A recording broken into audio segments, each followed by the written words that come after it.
So today we are going to be revisiting this equality right here, which I proved in a previous video using mathematical induction.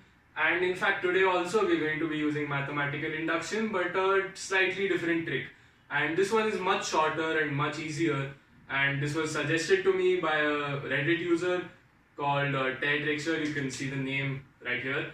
And we are basically going to be using the fact that this thing is squared, and we are going to be expanding it using the binomial theorem.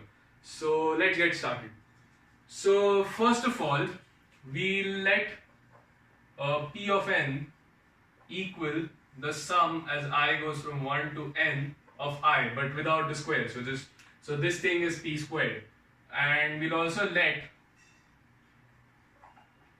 q of n equal the sum as I goes from 1 to n of I cubed. So this thing.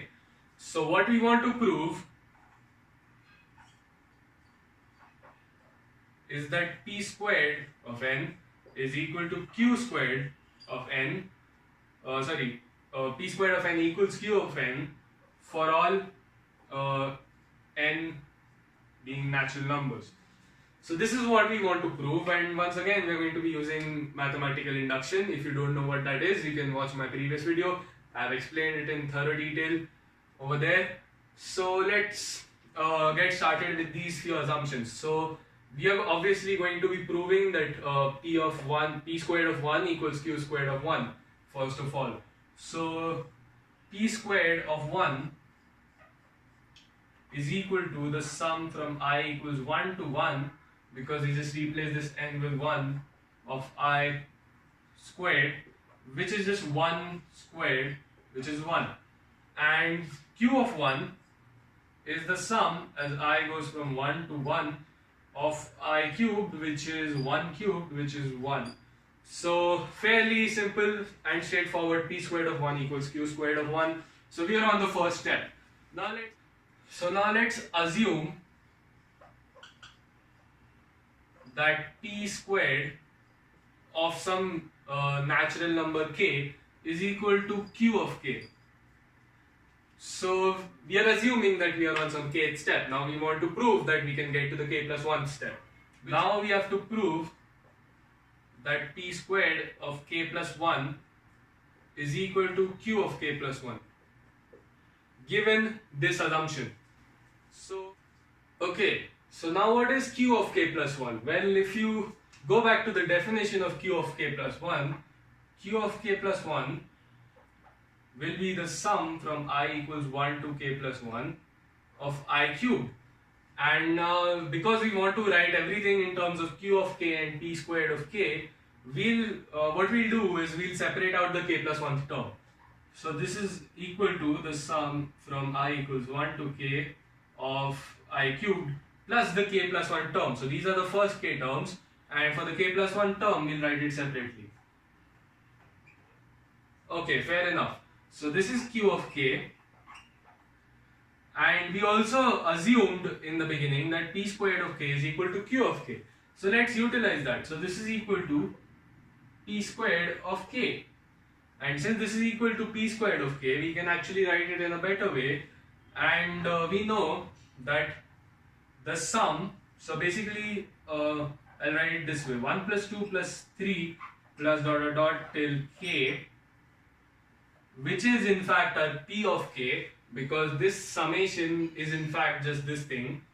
This is equal to p of k, which is equal to k times k plus 1 by 2. This is a famous formula for the sum of the first n natural numbers. So now let's use that, because if p of k is equal to this, then q of k will be the square of this. So we can replace it with that. So this is equal to k times k plus 1 by 2 whole thing squared plus k plus 1 cube.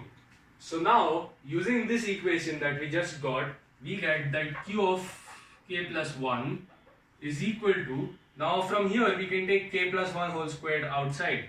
So we'll get k plus 1 squared on the outside times k squared by 4. This 2 becomes a 4 and this k becomes a k squared, and then we took k squared common, so all we are left k plus 1 squared common, so all we are left with is k plus 1, so k plus 1. Okay, now what?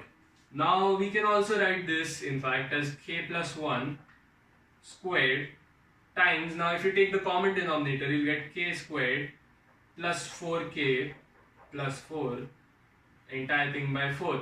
And if you realize, this is just the a plus b whole square formula, so this in fact is k plus 2 whole square. So this is k plus 1 squared times k plus 2 squared by 4, because if you expand this thing, then you'll get this thing precisely. So now we can also write it in one more way, which is k plus 1 times k plus 2, the entire thing divided by 2, and then you square it.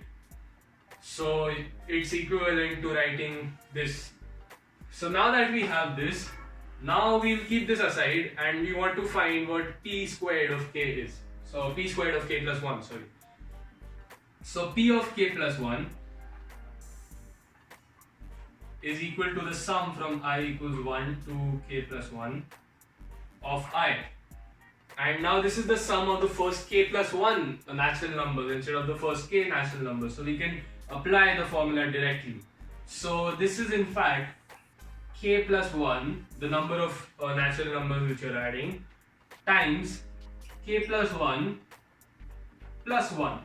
And this thing is just k plus 2, because 1 plus 1 is 2. Big deal.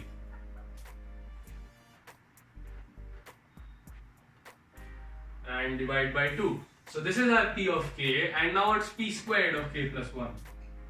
So if you just square each and everything in this, I'm running out of space here.